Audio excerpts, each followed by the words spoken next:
if I'm just coming out of addiction, I'm just leaving treatment or in treatment, right? It's been a short period of time after years of struggle.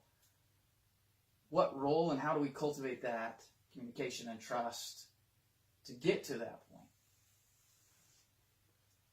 I think the communication piece is so critical. Shay, as you were talking about, you guys now actually talking about your feelings and your goals and your hopes and your dreams for your children. That's beautiful, and that's even can be separate from the relationship aspect, right? And it was. Because you've got to have that regardless as you're now only co-parenting, right, and not in your relationship with each other. Right. I think the communication aspect is so crucial for any organization, business-wise, but in particular the family. And so often I think we fall into our roles and we get used to, this is what I do, this is what they do, this is what they come through with and their tasks, and we don't talk about it. Even if it's just a little bit of gratitude or a little bit of expression of, I need help, I need support, can you help me with this? And then when you throw addiction into the mix and you throw these emotional problems and mental health issues, then I think the communication gets even worse and it gets even more problematic.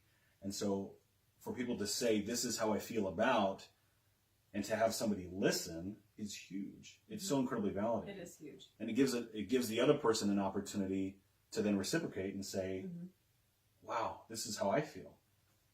And so you have this validating that's going on, which breaks down barriers and breaks down walls and opens up the opportunity for trust, because you're being vulnerable to the point where you're saying, I'm afraid. Yeah. So as a family member, if you say to your loved one that's struggling with addiction, whether they're 3 days sober, whether they're 6 months sober, or they've got a couple of years sober, you can sit down and say, if the time is right and the situation is right, this is what I'm worried about. These are my fears. But the other side of that is also important. I'm proud of you for. This is important to me. I'm so grateful for.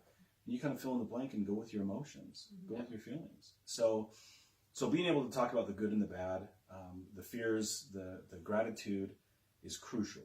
And if we can't talk to each other when we're having a bad day or when we're worried about something, it almost in a way can become a self-fulfilling prophecy. Oh, yeah. If a family member is constantly worried that their loved one's going to relapse, the family member's actions are going to change and the attitudes are going to change, almost in a way where it's not your fault if it happens, but you won't be doing your part to positively influence healthy communication, healthy behaviors, healthy boundaries, healthy respect, and everything else that we want to teach, that we want in a relationship as well.